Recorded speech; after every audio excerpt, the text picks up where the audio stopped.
My dear student, I will explain mole concept.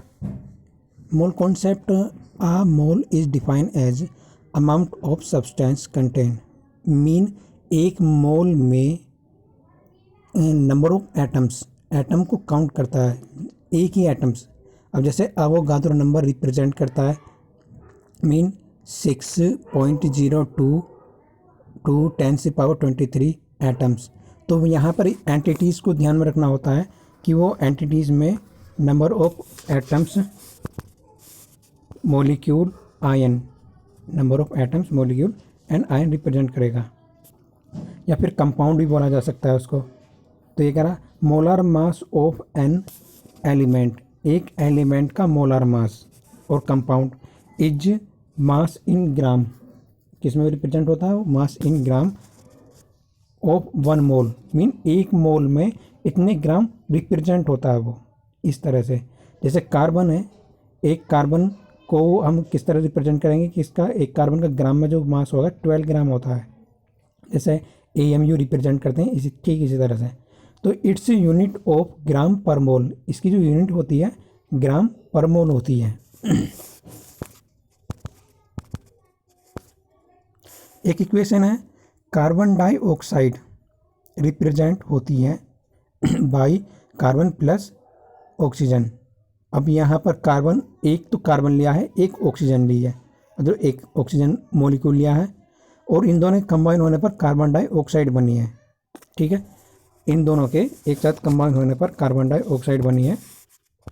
तो हम यहाँ पर ये देखेंगे, when one molecule of carbon is burn in air, air mean oxygen, react can show this. तो ये एक रिएक्शन दिखाई गई है यहाँ पर. तो इसमें कहना चाह रहा वन मोल कार्बन का मीनिंग होता है कि 12 ग्राम, मतलब एक मोल कार्बन में 12 ग्राम वजन होता है या वेट होता है. प्लस O2 ऑक्सीजन ले लिया, एक मोल ऑक्सीजन में 32 ग्राम होता है. अब यहाँ पर 32 ग्राम इस तरह समझो कि 2 × 16, 2 × 16, ओके, 16 2 32. तो इन दोनों को कंबाइन करके जब यहाँ पर CO2 बना है, मीन 1 मोल CO2, एक मोल CO2 में 44 ग्राम कार्बन डाइऑक्साइड होता है, 44 ग्राम कार्बन डाइऑक्साइड. तो यहाँ पर वही एक्सप्लेन करना चाह रहा हूँ मैं कि 1 mole of carbon will 1 mole carbon dioxide, मतलब एक मोल कार्बन की रिएक्शन ऑक्सीजन के साथ होती है तो ये क्या प्रोड्यूस करता है, 1 mole of carbon dioxide mean 44 ग्राम. ठीक है, तो ये 44 ग्राम रिप्रेजेंट करता है. अब इसी को ही मैं नेक्स्ट टाइम मतलब इसको चेंज करता हूँ थोड़ा सा कि 44 ग्राम, ठीक है, ये 44 ग्राम कार्बन डाइऑक्साइड है, इसका एक मोल मतलब हम यहाँ पर ये बोल देंगे कि 1 मोल, एक मोल CO2 में 44 ग्राम वेट होता है या 44 ग्राम मास होता है. ठीक है, ध्यान रहेगा ये.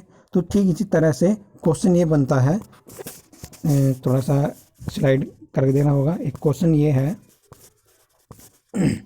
Number of oxygen atoms in 4.4 gram of carbon dioxide. देखो कार्बन, ये कहना चाह रहा है कि ऑक्सीजन ने कार्बन के साथ रिएक्शन किया है और रिएक्शन करने के बाद में CO2 मतलब कार्बन डाइऑक्साइड बनाया. तो ये कहना चाह रहा है oxygen atom in 4.4 gram of CO2. वहाँ पर क्या दिखाया था, देखो मैं दोबारा बताना चाहता हूँ. वहाँ दिखाया था क्वेश्चन में कि 44 ग्राम एक मोल में, लेकिन यहाँ 4.4 ग्राम पहले से दे दिया. तो इन दोनों को ही हम लेके चलेंगे, मतलब इन दोनों का हम रेशनल लेके चलेंगे. ठीक है, तो कुछ ये एक तरह के न्यूमेरिकल दिखाया गया, वो देखते हैं. रिएक्शन कुछ इस तरह होती है ये. तो हमें फिर से बताना होगा कि 1 मोल ऑफ कार्बन, तो यहाँ 1 mole of carbon dioxide contain 6.022 10⁻23 atom, 2 oxygen atom पर CO2 मॉलिक्यूल. मतलब यहाँ पर ये कार्बन डाइऑक्साइड बन चुका है, और कार्बन डाइऑक्साइड बनने के बाद में हम इसको थोड़ा सा यहाँ ये डिटरमाइन करेंगे मोल्स नंबर. तो formula use, moles is equal to mass upon molar mass. Okay, mass upon molar मास।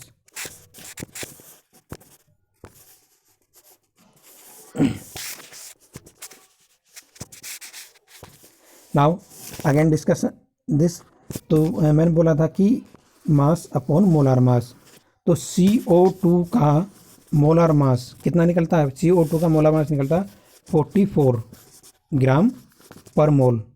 तो यहाँ पर ये दिखा दिया, और क्वेश्चन के अकॉर्डिंग कितना दिया गया कार्बन डाइऑक्साइड? 4, ये दिखाया गया CO2 गिवन है कितना? 4.4 ग्राम, जो दिखाया है ना ये 4.4 ग्राम। ये नीचे क्या गया? मोलार मास 44 मोलार मास होता है। तो इसको हमने रेशनल में निकाल करके कितना आया? 0.1। ये जो वैल्यू आई है कितनी आई है? 0.1।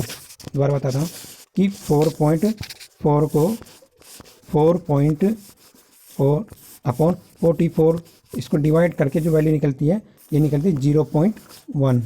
0.1 मोल, ध्यान रखना 1 मोल। अब इसको क्या करते हैं? 0.1 मोल, मैंने बताया था स्टार्टिंग में कि 1 मोल में 6.022 × 10⁻23 होता है। अब इसमें 10 पार्ट बोलेंगे, मतलब जैसे यहाँ पर वैल्यू आ रही है, ये 1/10 को क्या बोलते हैं हम? 0.1 बोलते हैं ना, 0.1 बोलते हैं 1/10 को, ठीक है। 1/10 को 0.1 बोलते हैं। जो वैल्यू दिखाई 0.1 होगी। अब इसकी मल्टीप्लाई मतलब सीधी बात है 1/10 है, तो इसकी मल्टीप्लाई किससे करेंगे? 6 इस वाले नंबर के साथ में 6.022 10⁻23। अब इसकी मल्टीप्लाई करने के बाद में वैल्यू कितनी निकल कर आती है? ये वाली 1.2 मल्टीप्लाई 10⁻23 मीन्स 6 का हाफ कर दिया, आधा कर दिया, तो 1.2 इतनी निकल कर आएगी। तो ये वैल्यू जो है यहाँ दिखाइए 1.2 मल्टीप्लाई 23। ओके, ध्यान रखना ये वाली वैल्यू।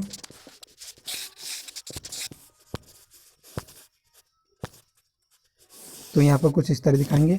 तो ये वैल्यू कितनी निकल कर आई है? तो क्वेश्चन ये था, दिस इज ए क्वेश्चन, और इस क्वेश्चन के अकॉर्डिंग जो आंसर आएगा 1.2 10⁻23, ठीक है, 23 होगा। ओके।